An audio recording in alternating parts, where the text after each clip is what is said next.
adalah buah yang memiliki dua lapisan, yaitu lapisan luar dan lapisan tengah, serta terdapat sekat-sekat pada bijinya. Buah kotak contohnya adalah longkorok, yaitu buah yang memiliki sekat-sekat semu dan terdiri dari biji yang banyak. Terus yang kedua adalah buah sejati tunggal berdaging. Buah bumi atau gabah, contohnya gabah memiliki dua lapisan, yaitu lapisan luarnya yang tipis dan lapisan dalamnya lagi itu terdapat lapisan yang berair, maksudnya itu daging buah yang berair. Buah mentimun atau pepo, buah batu, contohnya kokos besi perak. Untuk buah jati ganda, misalnya buah bumbung ganda, dan buah buni ganda misalnya di saya, yaitu buah buni ini dimana buah buni ini strukturnya itu dari seperti buah buni ganda ini memiliki lapisan dan lapisan dalamnya itu yang berair, sama seperti tadi contohnya pada buah buni tadi, tapi yang satu itu tunggal. Terus buah sejati majemuk, misalnya buah batu majemuk yang dijumpai pada buah pandan di Pandanus SP. Terus buah buni majemuk, misalnya nanas.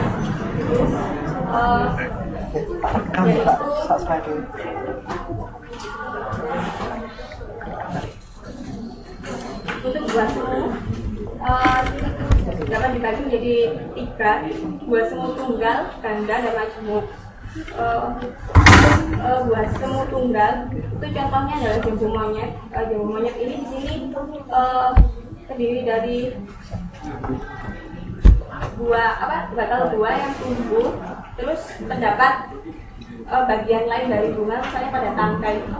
Buah jambu monyet ini yaitu perkembangan dari tangkai pada bunganya tersebut. Terus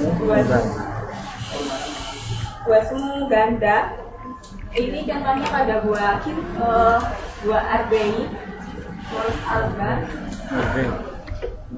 Kemudian buah semu majemuk contohnya pada nangka, yaitu di mana buah semu ini tadi itu buah semu majemuk ini terdiri dari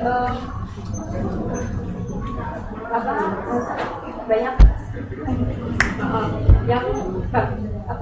yang berkembang menjadi buah dan berkelompok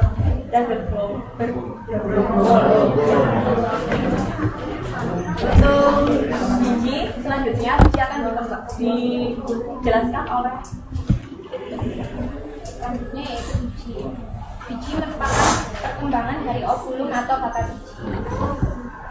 Di sini biji ini berisi embrio dan cadangan makanan, yaitu endosperm dan perisperm. Pada slide ditampilkan gambar perbandingan antara biji dikotil dan monokotil. Di sebelah kiri itu yang strukturnya lurus itu dikotil, dan di sebelah kanannya itu yang monokotil. Di bagian luar itu disebut testa, kemudian bagian dalam itu lembaganya kotiledon, kemudian lunula, ada juga radicula, dan juga terdapat endospermnya.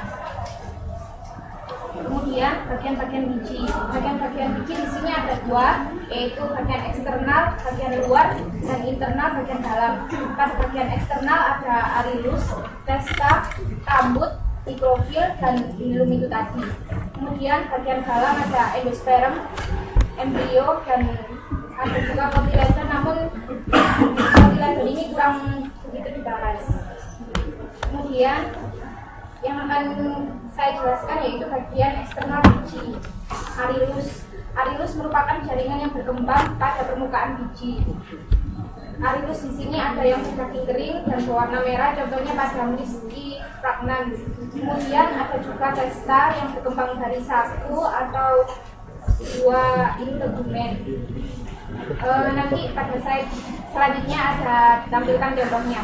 Kemudian ada rambut atau sayap, contohnya pada Gossypium itu berupa rambut, kemudian pada Swietenia macrophylla itu berupa sayap. Terdapat juga mikrofil yang merupakan pori atau lubang tempat keluarnya radikula atau calon akar saat terkecah bahan. Ada juga hilum yang merupakan sisa pelekatan funiculus dengan biji. Di sini tampak ditampilkan tadi yang telah saya jelaskan. Bagian kiri itu pada kacang-kacangan, keseluruhan itu disebut embrio. Kemudian ada plumula pada bagian atas itu. Kemudian tadi yang praktikumkan juga ada epikotil. Kemudian ada kotiledon, hipokotil pada bagian bawah itu, dan tadi pula. Kemudian ada hilum juga. Ada juga mikrofil tempat trompa. Mikrofil tempat keluarnya radikula saat nanti terkecah bahan. Kemudian di bagian kanan itu juga ada perbandingan yang lain, namun itu strukturnya berbeda. Jadi yang kanan kanan kiri itu amin. terus macam-macam morfologinya itu ada perbedaan. Poi mas, poi. Lanjutin.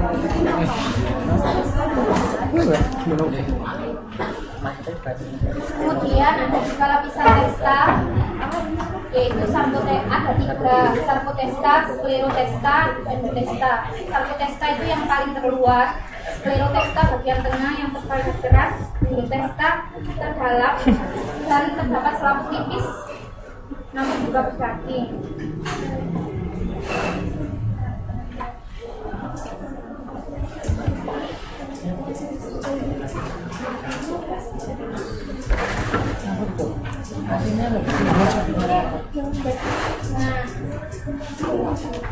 Ini ditampilkan anatomi kulit biji atau testa tadi. Contohnya ini dari Sinapis alba yang bagian gambar A yang sebelah kiri, dan yang B Citrus aurantiaca.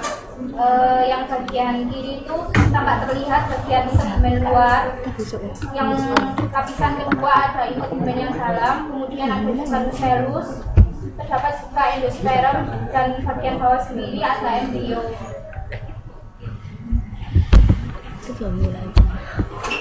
Selanjutnya yaitu bagian internal biji atau bagian di dalam biji, endosperma dan embrio atau lembaga.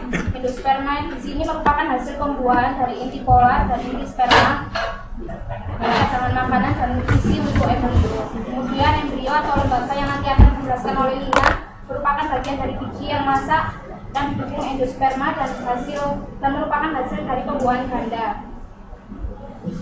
Ini tampak gambar namun kurang jelas karena diperbesar gambarnya.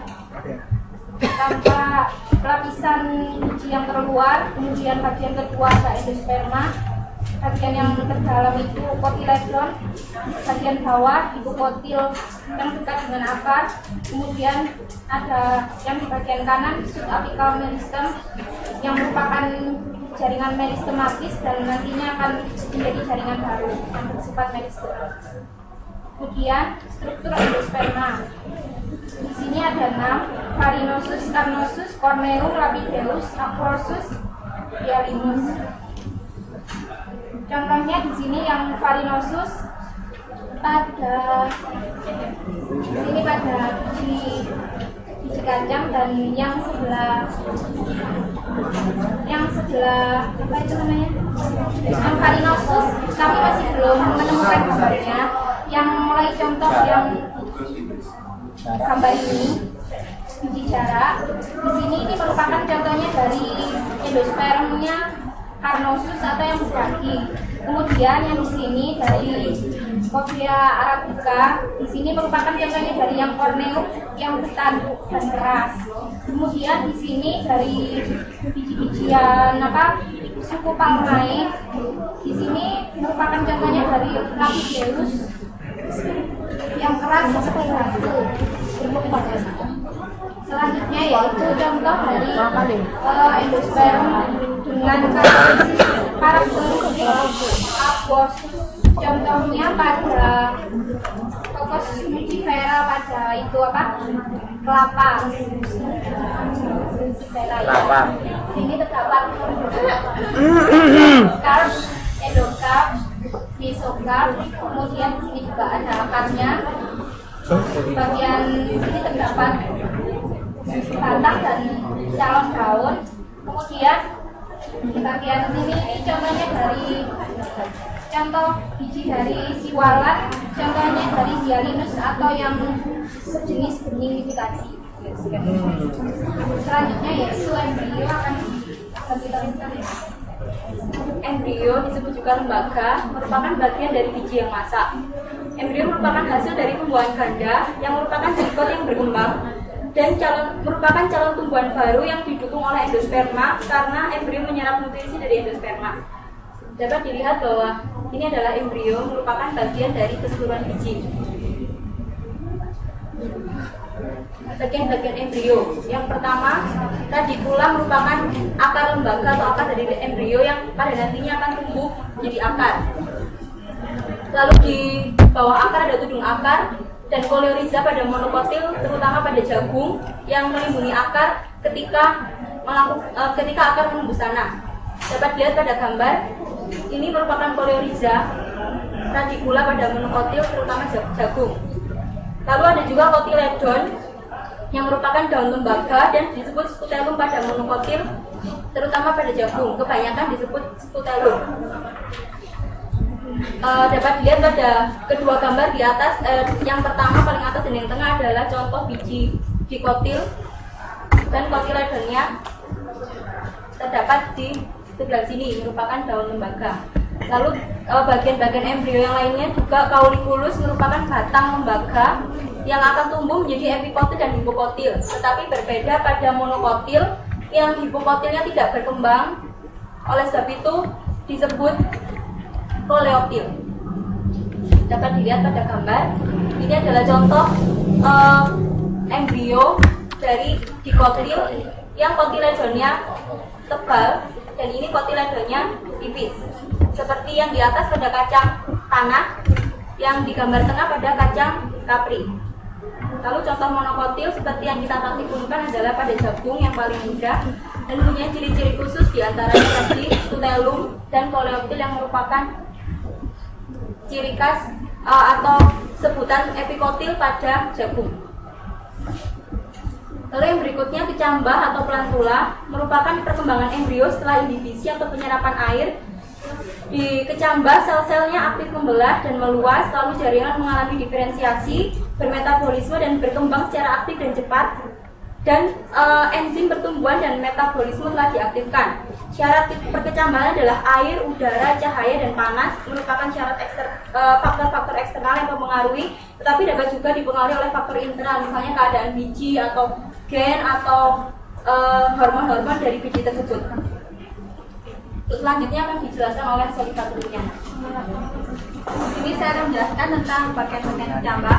Seperti yang terlihat pada gambar, ada lembaga atau radicula yang di bagian ini nantinya berfungsi menjadi akar tumbuh menembus kulit biji. Yang kedua daun lembaga atau kotiledon ini fungsinya adalah tempat menimbun makanan, melakukan fotosintesis dan menghisap makanan untuk embrio. Yang ketiga yaitu batang lembaga atau Cauliculus, ada dua yaitu epikotil dan hipokotil. Epikotil sendiri adalah batang di atas daun lembaga yang nantinya akan berkembang menjadi batang, dan hipokotil batang di bawah daun lembaga yang nantinya akan membentuk akar. Berdasarkan posisi kotiledon dalam proses perkecambahan dibagi menjadi dua, yaitu perkecambahan di atas tanah atau epigeal dan perkecambahan di bawah tanah hipogeal. Perkecambahan di atas tanah trapegel merupakan perkecambahan yang hipokotilnya berkembang serta mendorong kotilodon muncul ke atas tanah. Misalnya pada kacang hijau Phaseolus radiatus, jadi terlihat di sini.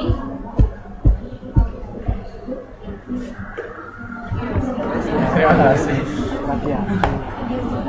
Hipokotilnya ini ke atas tanah dan ini akan untuk menguap.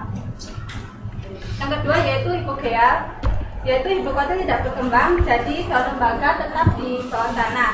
Misalnya pada jagung, terlihat pula di sini di gambarnya. Yang muncul pertama itu adalah koleoptil. Nah, di koleoptil sendiri ini nantinya jika akan muncul daun pertama, koleoptilnya pada saat membuka. Terima kasih.